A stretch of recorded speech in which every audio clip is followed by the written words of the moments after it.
अवधूत चिंतनाची माझ्या सर्व साधक बंधू भगिनींनो, आपण पुण्याच्या वामनराज प्रकाशनची म्हणजे श्रीपाद सेवा मंडळाची पुस्तकं आपण वाचत आहोत. सध्या आपण परमपूज्य शिरीषदादा लिखित श्री सद्गुरू स्मरणी हे पुस्तक वाचनात घेतले आहे. आज त्यातलं आपण निर्याण जन्मपत्रिका परमपूज्य मामांची हे आपण पाहणार आहोत. परमपूज्य दादा याबाबत सांगतात, परमपूज्य श्री मामांची निर्याण स्पष्ट जन्मपत्रिका खालीलप्रमाणे आहे, ज्याची आवश्यकता भासणार नाही असे विवरण येथे दिलेले नाही. श्री नाव परमपूज्य श्री श्रीपाद दत्तात्रय देशपांडे, जन्मस्थळ पुणे, जन्मवेळ सकाळी 9:29, दिनांक 25 जून 1914, जन्मतिथी आषाढ शुद्ध 2 श्री शके 1836 संवत 1970, जन्मवार गुरुवार, चंद्र राशी मिथुन, चंद्र नक्षत्र पुनर्वसू, तृतीय चरण, गण देवगण, नाडी आद्य नाडी, योनी मार्जार, स्पष्ट लग्न 4-4-9-6, स्पष्ट दशम भाव 1-4-22-6. आवश्यकता भासल्यास यावरून स्पष्ट द्वारस भाव साधन करून घ्यावे. येथे स्थान मर्यादेमुळे दिलेले नाही. निर्याण स्पष्ट ग्रह, त्याची निकट अंश आणि कारक तारखा खालीलप्रमाणे: रवी 2-10-4-59 70, मृग 65 डिग्री, चंद्र 2-28-26-36-38 पुनर्वसू 88, मंगळ 4-6-43-39 127, मघा 126, बुध 3-3-33-7 93 पुनर्वसू 88, गुरु 9-29-18-53 वक्री 299, धनिष्ठा 294, शुक्र 3-13-15-36 103 डिग्री, पुष्य 105, शनी 2-0-31-8 60, मृग 65, राहू 30-16-27-53 316, शततारका 319, केतू 4-16-27-53 136, पूर्वा 138, हर्षल 9-18-17-27 वक्री 288, धनिष्ठा 294, नेपिचन 3-4-23-39 पुनर्वसू 88, जन्मकुंडली. आता जन्मांग चक्र मिलम. पहिलं घर रिकामं, दुसरं घर रिकामं, तिसऱ्यात रवी चंद्र शनी, चौथ्यात बुध शुक्र नेपिचन, पाचव्यात मंगळ आणि केतू, 6वं स्थान रिकामं, 7वं स्थान रिकामं, 8वं स्थान रिकामं, 9वं स्थान रिकामं, 10वं स्थान गुरु हर्षल, 11 स्थान राहू, 12 रिकामे आहे, 1 निराळे आहे, 2 निराळे आहे, 3 निराळे आहे आणि 4 मध्ये बुध शुक्र नेपिचन. भाव साधनवरून पत्रिका भावचलित केल्यास गुरु आणि चंद्र हे ग्रह चलित होतात, पुढे जातात. हे ग्रह चालन फलिताच्या दृष्टीने अतिशय महत्त्वाचे ठरते. किंबहुना हे लक्षात न घेतल्यास फलादेश चुकीचाच ठरतो.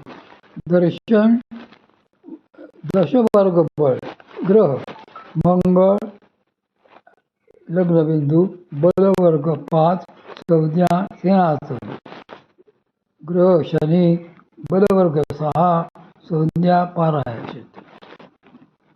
चंद्र बुध राहू बलवर्ग 4 संज्ञा गोपूर, रवी गुरु शुक्र बलवर्ग 3 संज्ञा उत्तम.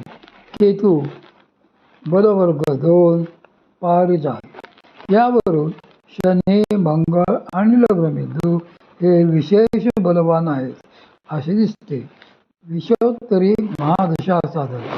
योगिनी अष्टोत्तरी वगैरे दशा पद्धतीच्या पेक्षा विषोत्तरीची फलिते महाराष्ट्रात अधिकाधिक अनुभवास येतात. म्हणून येथेही मी हीच पद्धती अनुभवलेली आहे. जन्मदिनांक 25/6/1914. जन्मतः गुरु महादशा. भोग्यकाळ 5 वर्षे 3 महिने 11 दिवस. गुरु महादशा संपते दिनांक 6/10/1919. शनी महादशा संपते दिनांक 6/10/1938. बुध महादशा संपते दिनांक 6/10/1955. केतू महादशा संपते दिनांक 6/10/1962. शुक्र महादशा संपते दिनांक 6/10/1982. रवी महादशा संपते दिनांक 6/10/1988 सध्या चालू आहे. चंद्र महादशा संपते दिनांक 6/10/1998. नवमांश कुंडली अथ नवमांश चक्रदिकम. पहिलं घर रिकामं, दुसरं घर रिकामं, तिसऱ्या घरात चंद्र, मंगळ, हर्षद, चौथं रिकामं, 5व्यात बुध, नेपच्यून, केतू, 6व्या घरात गुरु, 7व्या घरात शुक्र आणि शनी, 8वं रिकामं, 9 रिकामं, 10 रिकामं, 10त रवी, 11त राहू, 12 रिकामं. विशेष योगांचा फलित विचार.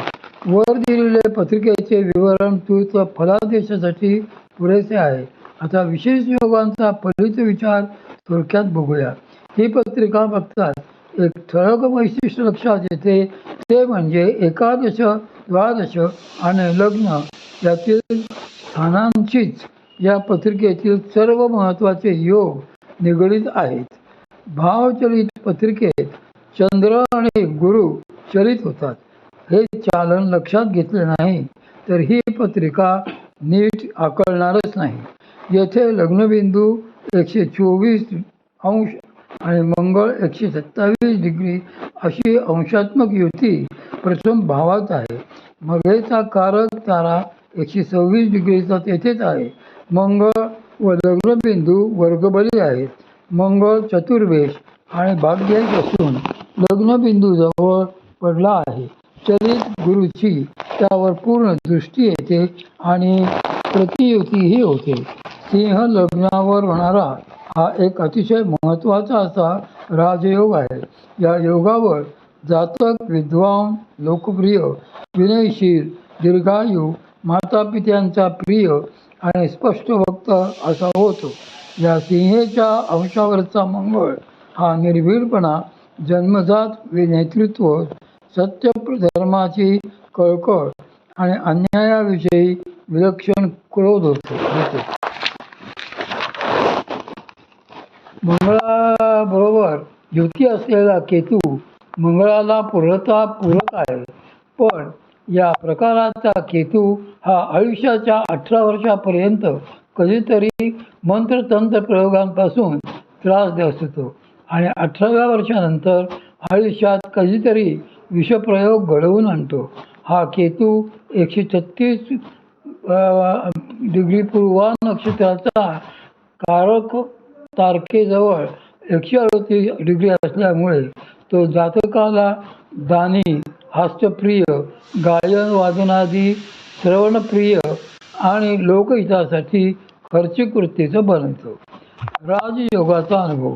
पत्रिकेत शास्त्रदृष्ट्या मंगळामुळे जो राजयोग आलेला आहे त्याचा अनुभव मात्र शनी मंगळ त्रिरेकादशामुळे आणि राहू मंगळ प्रतियुतीमुळे वयाच्या 36व्या वर्षानंतरच प्रयत्नास येतो.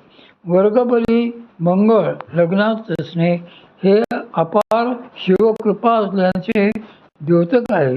घराण्याच्या पुण्याईमुळे आणि स्वतःच्याही पूर्वपुण्याईमुळे भगवान आशुतोष शंकराची ही असीम कृपा लाभत असते. मंगळ हा भाग्येश असून लग्नात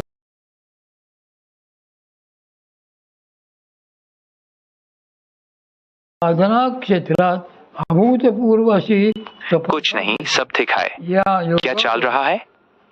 शिवपरंपरेतील पूर्ण गुरुकृपा प्राप्त होऊन सूक्ष्मातिसूक्ष्म ज्ञान सहज प्राप्त आणि प्रभावसहित प्रगट होते. सिंह लग्नाला रवी आणि मंगळ हे कारक ग्रह असतात. येथे मंगळ केंद्र त्रिकोणाचा मालक असून लग्नी वर्गबली आहे. रवी लाभता असून चतुर्थेश व भाग्येश अशा मंगळाशी त्रिरेखावश योग करतो. हे परमभाग्याचे द्योतक आहे. हा योग वाहन सौख्याचाही कारक आहे. यावत सर्व वाहनांचा या योगामुळे भोग मिळतो. व्यवस्थानाचा आश्चर्य योग. धनेश आणि लाभेश असलेला बुध व्ययात आहे. तेथे तो नेपच्यून आणि चलितचंद्राच्या युतीत आहे. या बुधाजवळच पुनर्वसू नक्षत्रांचा कारकता 88 आहे. हा मोठा चमत्कारिक योग आहे. धनेश आणि लाभेश हा पुनर्वसूच्या कारक ताऱ्याजवळ असावा. विद्युत संपत्ती, विपुल संपत्ती, वस्त्रप्रावरणे, भूमी,